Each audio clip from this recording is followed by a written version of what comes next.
What's going on, guys? Welcome back to Boxer Baddies. We are doing this quick little video. Actually, this is going to be a long video. We are going to be pulling Julian's block from his car. Yes, unfortunately, there is an oil leak, but I had to drop Christian off at his car here, so he's right there. We're gonna go get some Coley V's. This is the start of the video. Welcome to the channel. If you guys haven't subscribed yet, I love the subscribers. Hit that button, hit that like. We got Christian rolling out. Let's get it.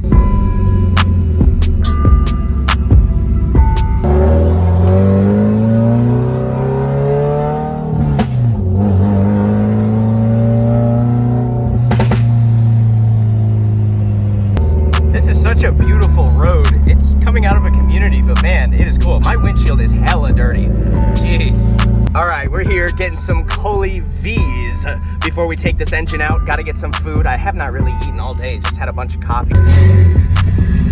They're hiring, boys. Let's get it.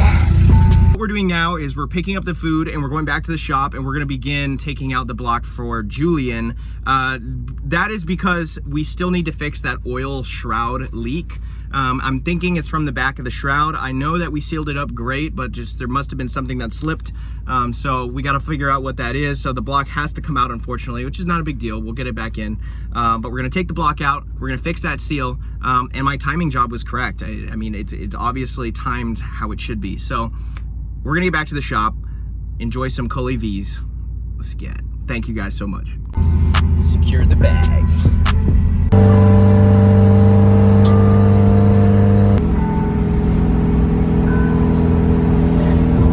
You just bought it. Well, I traded in a C71 brand new Camaro. Yeah. Oh man. Had to have it. All right, so we are back at the shop. We're gonna go ahead and park Stella in her home. That way we can start working on Julian's car. We just have to pull the engine out and see where that oil leak is coming from.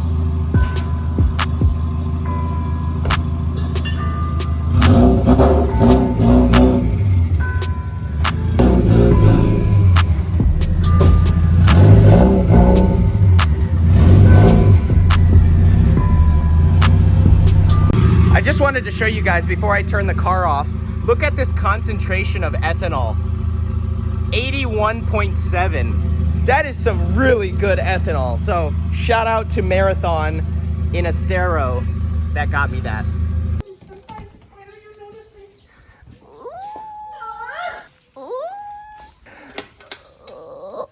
What? Oh, that's the broken one, I forgot. Yeah, this is, oh God. Well, we're gonna have to buy new lights. Oh, got one more. Let's see what we have to do with this car. So we've got this all sealed off because I do have the timing cover off. So what we got to do is basically just unplug the wiring harness, unplug a couple other things, get the starter off, and then the bell house bolts are going to have to be removed out of the transmission. And this thing could pretty much come out. So we'll remove things like the AOS lines and a couple other things, and we'll be good to go. We got Cam, who just showed up in his GT350 bumper. Yeah. Say hi. What's up? What's happening? Is this YouTube? Yeah. Hi, YouTube. Hey. YouTube says hi. That was YouTube's voice right there. Hey, little kid. You're watching the Boxer Baddies channel. Welcome guys. What's up, guys? Welcome to my part of the video. We're about to do some boxer badness on here. We're gonna take this thing out. I didn't curse. I'm cringe. I don't care. I don't care. Cringe calm Christian. Let's take out an engine. I don't care. All right, so we got John here. Don't look at this. I mean, this right here. Oh, no, yeah. no. What is it? Oh, that's a sin. All right, he can't touch this block. I can't touch it. Oh God, what is that? It literally just nailed me in the forehead. All right, guys, so we are getting ready to take this block out. We just are undoing the ECU, the main engine harness, a couple other things, got the front mount intercooler piping out of the way. All right, I just gotta look at this man. Oh. Dude, he's holding his pants together with the freaking, okay, stop with, What dude. the hell is you? What the hell is even that? You're holding your pants up with zip ties, bro. Alright, so honestly, I'll be real. I'll tell you a story. The first time I did this, I was like in freshman year, and I was walking around the baseball field, Nick. For some reason, they were just on the fence, and I had baggy pants, and it worked. And that was the first time I ever loved zip ties, which was before I was even into cars. Okay, but like, But it's so functional. what went through your mind? You're like, yeah, let me hold my pants together with a zip tie. You want to know what went through my mind? Because everyone has there's zip some. ties. there's something that needs to be done. I have to work with what I got. This works. Why is everyone staring at my butt anyways? This man's life is held together by zip ties. JDM. Bro, it's JDM. functional. It works. It's lightweight. Am I going to scratch anything? No. Yes. Why? Because the belts, you know, you got to remember too. Like that could usually, if you you're paint, you could scratch the paint with with the the zip tie. All right. If you're working on a car and you have belt, you always have to put the belt backwards. So anyways, guys, we are almost ready to start pulling this block apart. We are working on the bell housing bolts, starter bolts, everything else is taken apart. Let's get it. This is a lot simpler than I thought. So I pulled out an FA. The FA's like, so I will say working on WRXs compared to like the GT86s, there's more space in the engine bays on the WRXs without a doubt at all. The one engine that I did take out of a GT86 to do a swap, it was another engine. The engine was blown, so we just had a donor engine put it in. It was an automatic, so some of these things are like a little bit different, but just in general, it's a pretty easy platform, especially because like flat fours are intimidating going from other engines, and that's from like someone who's worked on LSs. So it's like those are, I love LSs. I love LSs, but this makes it not as hard as some of the other things. Timing chain is usually something that's intimidating too, but like it's not that bad on this car. You said, as opposed to like timing. It wasn't bad. As opposed to like timing belt, because I know VQs have a terrible timing chain. Like if you're just gonna start working on a car and doing timing, do not do VQ timing. That's very advanced. All right, so we have everything ready to go. All of the bolts on the bell housing and starter, they're all unbolted, and we have the hoist bolted into the block. So now all we gotta do is lift up, pull this thing out, and see where that oil leak is. All right, so as you can see now, we have separation. We actually have the whole block out. That literally took not even an hour to do. This engine has become so easy and so simple to work with, just with repeated practice. So let's go ahead and get this block out and see where it's leaking from. Looking at it right now, I don't see any oil where the rear main seal is, so it's definitely coming from that top oil shroud, I believe, so, or the upper oil pan. So let's take a look.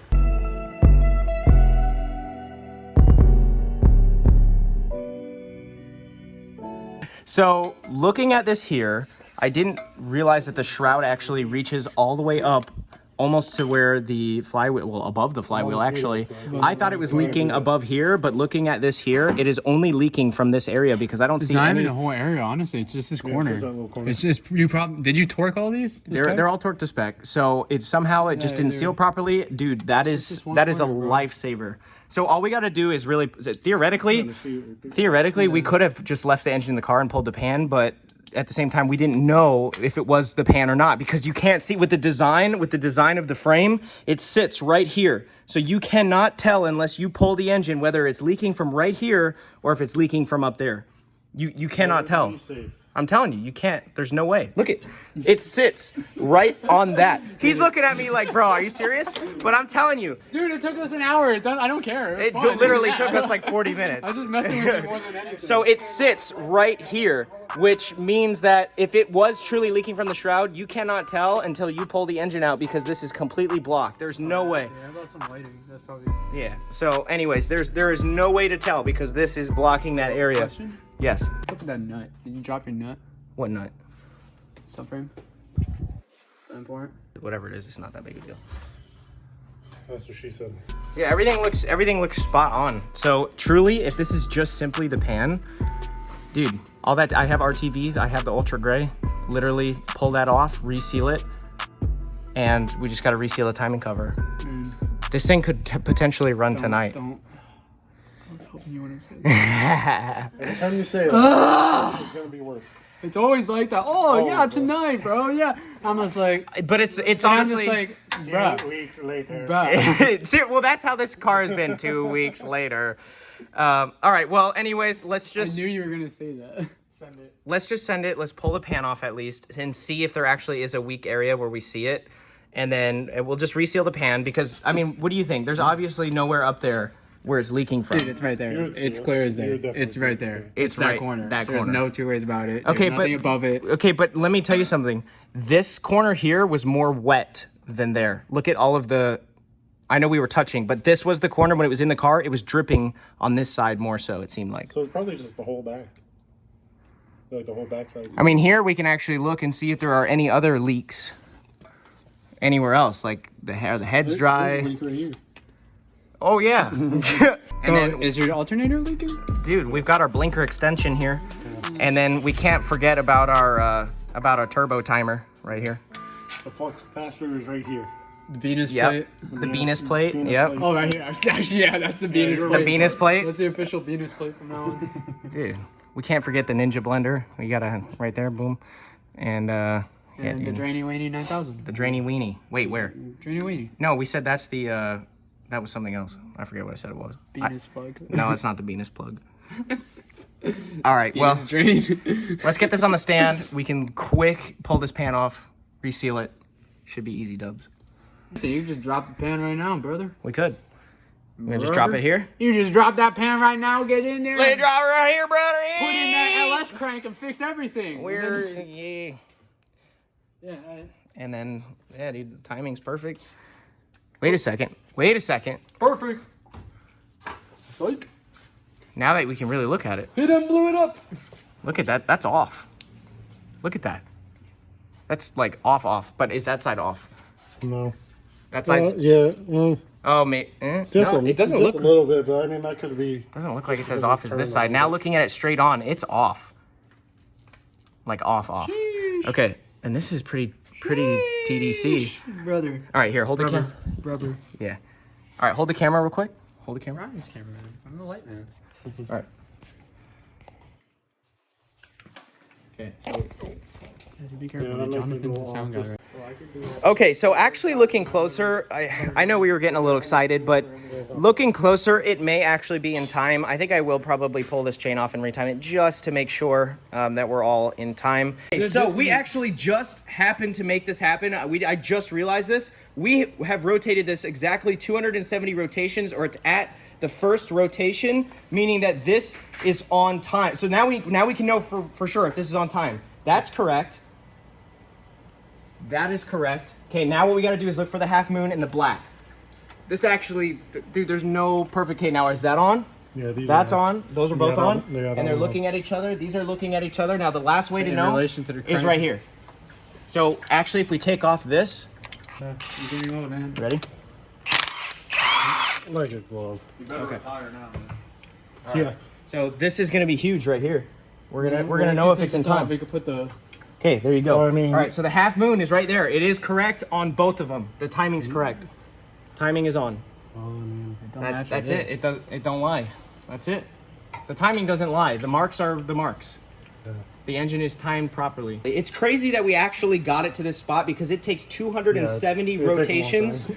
for it to be back at this spot from the first spot. So we cranked it in just the right amount, and I just happened to look at this and I was like, wait a second, this is at the proper spot. So wow, that saves a lot of time, and that actually confirms that this engine is on time. Okay, so it looked like we got a little excited when we first took the engine out. We're like, oh, the timing's off, but it actually is not off. All right, so here's the game plan. We're gonna scrape off these edges here and get all of the RTV off of the front of this timing piece here. So that way we can put the timing cover back on because this is properly in time. It just so happened that we were at the 270 revolutions of the crank to get it all back on point, and we double checked. It is correct on the half moon there on the crankshaft. So we got John pulling off the oil pan here. We got one more bolt, and we're gonna book it on this engine and try and get it back in the car. All right, guys, so we have every surface clean. We have the surface of the timing, basically where the timing cover is gonna go is completely spotless. We have where the pan is going to mount, all spotless. We have the pan completely clean and ready to go, and we have the timing cover ready to go. So I'm gonna go ahead and follow the manual now. Once again, to reseal with RTV, we're using Ultra Gray for this, and we are going to reapply the timing cover.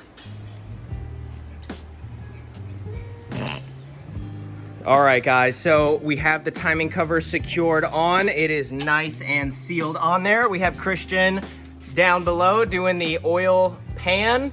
He really caked it on there, so it is definitely, it's not gonna leak. It definitely won't leak this time. So now we are ready to start preparing it to go back into the engine. The one thing that I wanna look at real quick is the wiring harness diagram. I wanna make sure that we have these in properly. If one of these is incorrect based off the diagram, that could have been our whole problem right there of the engine not starting or running correctly. The engine started just fine, but so I'm gonna go ahead and double check these just to make sure. All right, guys, I think I have discovered the problem with this engine, and it was something that I recently was told on Facebook by somebody, and they mentioned it in a comment to a video I had posted about this engine running funny, and it just kind of never went through my head. I mean, it did, but I figured I had it all correct because there was only one way it could go, and that was false. And that is this guy right here. I had the wrong injectors. Basically, I had the wrong plugs for the injectors plugged in. They were plugged in incorrectly. So the diagram, which I'm going to try and get a picture for you, the diagram basically says that this harness here, the one that wraps around the front of the engine, should route underneath the intake manifold, and this right here should connect to the front cylinder number 2 injector. Now, this is how I had it run. I had this, which is supposed to go to that cylinder number 2, going to cylinder number 4, and I had the cylinder number 4 injector plug on injector number 2. So that is going to be the problem right there.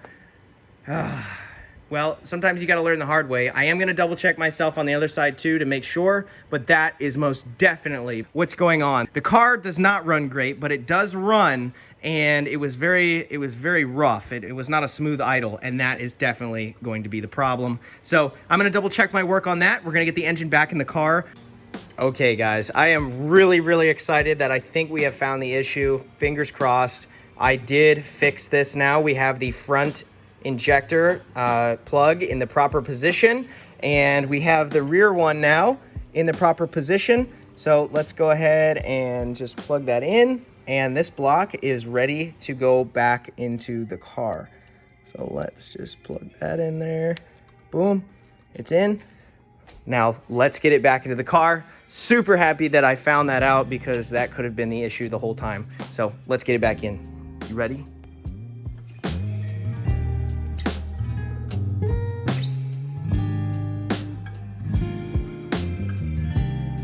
All right, guys, we have the engine in, and it is mated to the transmission. This was probably the fastest transmission to engine mate that I've ever had. We are getting much better at this. We got this done in probably 45 minutes to an hour back into the car. So super psyched about that. It's getting late. It's gonna be time to head out soon, but this was a huge step in the right direction. We figured out what our problem was. The timing ended up being okay. It was the injector being swapped, the injector plug, and that was our only issue. So we fixed the oil pan leak as well and got some more experience. You know, this is all an experience game, so super hyped about that. So we're gonna leave it here. We're gonna go back on our daily business, and we'll be back in a couple days to finish this up and turn the key for the very first time. Well, very second time. Very second time. Are you hyped? I am very hyped. Let's get it. I'm a little tired. Yeah.